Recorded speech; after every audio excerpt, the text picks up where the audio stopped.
Bonjour à tous, ici Satia, médium et voyante du site www.satiavoyance.fr. J'ai l'immense plaisir de vous retrouver pour cette guidance amour spéciale Saint-Valentin pour les Sagittaires, ascendant Sagittaire et Lune en Sagittaire. Si vous ne connaissez pas les signes de votre ascendant et de votre lune, je vous invite à regarder dans la description de la vidéo. J'ai placé deux liens. Vous n'avez plus qu'à cliquer dessus, entrez vos coordonnées de naissance et vous aurez accès à votre signe d'ascendant et à celui de votre lune. Et ensuite, vous pouvez regarder les vidéos qui se réfèrent à chacun de ces signes si vous voulez un éclairage complémentaire par rapport à votre signe du soleil.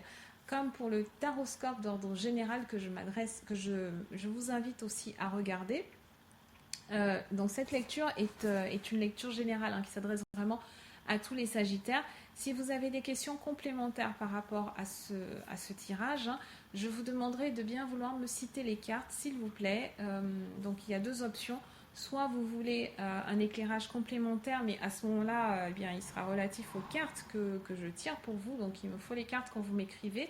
Ou alors, si vous voulez quelque chose de complètement personnalisé avec votre date de naissance, avec votre prénom, bref, par rapport vraiment à votre situation particulière, à la situation que vous traversez, à votre relation sentimentale, puisque là on est dans une guidance sentimentale, il faudrait prendre une consultation privée cette fois-ci.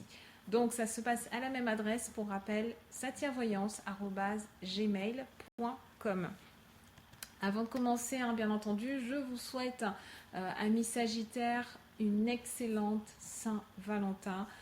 C'est la fête des amoureux, il n'y en a qu'une par année, bien entendu, on n'est pas obligé d'attendre la Saint-Valentin, mais ça a quand même une valeur symbolique, et puis ça fait toujours plaisir de passer ces moments privilégiés avec la personne qu'on aime. Si vous êtes en solo, ne restez pas seul, voyez vos amis, voyez votre famille, invitez-vous vous-même au restaurant et vous aurez certainement la chance de rencontrer sur place un Valentin ou une Valentine qui sera également en solo pour cette merveilleuse fête de l'amour. Donc j'utilise mon oracle des anges de l'amour par la bien nommée Dorine Virtuo, qui nous comble de ces guidances sentimentales, ces guidances qui sont toujours extrêmement positives. Si vous ne la connaissez pas, je vous invite également à la regarder sur YouTube. Les guidances sont en anglais, donc c'est pas grave, vous avez quand même la vibration. Voilà, vous pouvez peut-être brancher les sous-titres aussi sur YouTube. Donc la première carte qui nous parle un petit peu d'une photographie, c'est une photographie de votre état d'esprit au moment où vous regardez cette vidéo, et c'est attirer votre âme sœur. Donc d'une manière globale,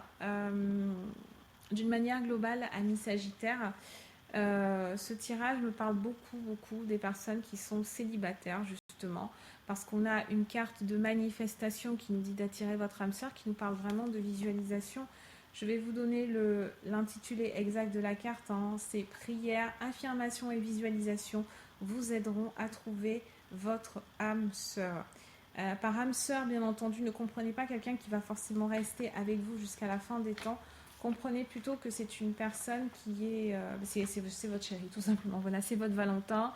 On fait un tirage spécial Saint-Valentin qui, bien sûr, va nous accompagner comme ça jusqu'à la fin du mois de février. Mais en gros, c'est ça. On cherche notre amour, on cherche une personne qui va pouvoir partager cet amour avec nous, puisqu'on l'a déjà à l'intérieur. On cherche un chéri ou une chérie. Donc, avec attirer votre âme sœur, on y est en état d'esprit. Vous êtes vraiment dans cette attente-là. Même si vous êtes en couple, il y en a certains d'entre vous qui se posent des questions sur les personnes avec qui ils sont actuellement, d'où la carte aussi du futur qui vous dit de vous libérer. Vous êtes à un stade qui me rappelle un autre signe, mais là je ne peux plus me souvenir, j'ai déjà fait, vous êtes le septième signe que je traite. Il y avait un autre signe aussi qui était dans cette vibration-là où on prend enfin conscience, on a une ouverture de conscience, une connexion à l'intuition, et on comprend enfin que nous sommes les co-créateurs de notre vie, nous sommes les co-créateurs des relations que nous attirons.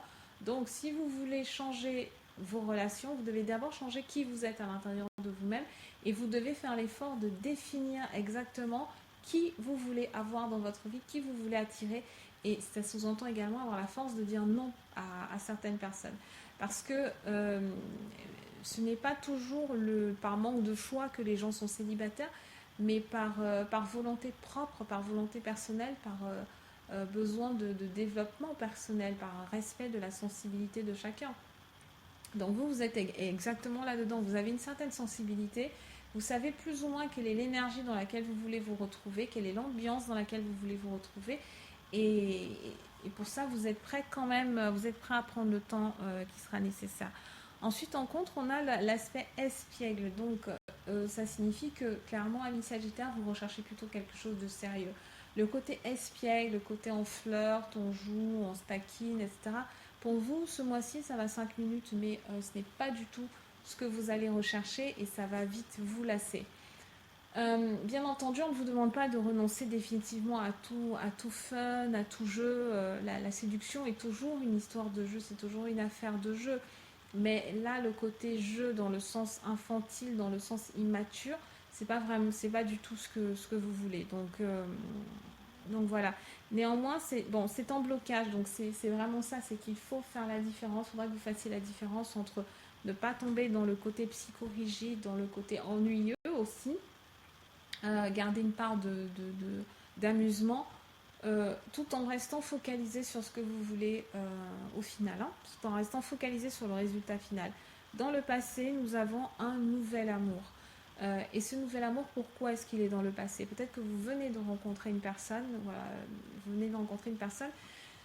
vous pensiez que c'était un renouveau, vous pensiez que c'était un nouveau départ, que ça correspondait à un nouveau souffle en fait dans votre vie, mais comme c'est dans le passé et quand de l'autre côté vous allez libérer-vous, c'est ça, c'est que soit cette personne va se maintenir, mais il vous faut quand même vous libérer il y a quelque chose là qui vous contorsionne, il y a quelque chose qui vous contraint, donc quelle est la personnalité de cette nouvelle personne, de ce nouvel amour?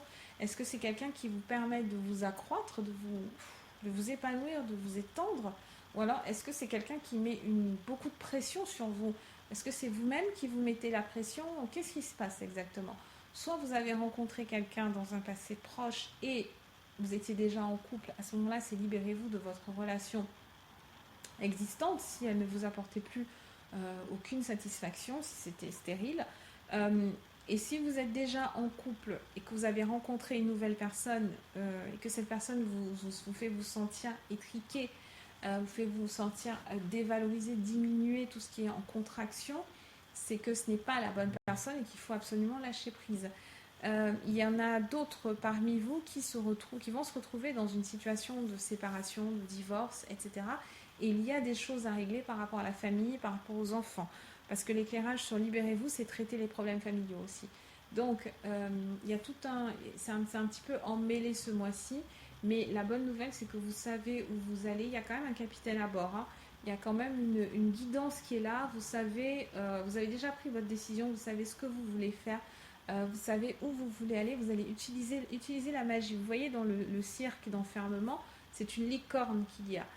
Et la caractéristique des licornes, si vous vous souvenez un petit peu de nos contes de fées, de nos histoires d'enfants, la caractéristique principale de la licorne, c'est quoi?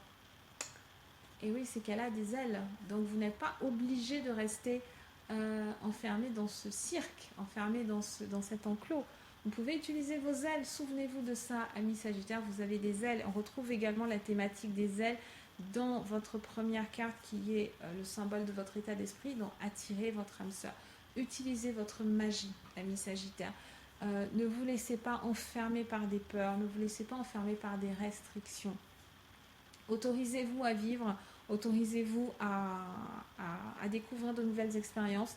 Ne soyez pas trop inquiet du résultat, même si au final vous vous sentez déçu, même si vous n'avez pas exactement ce que vous attendiez, ce n'est pas grave. Le jeu en valait vraiment la chandelle. Prenez des risques ce mois-ci.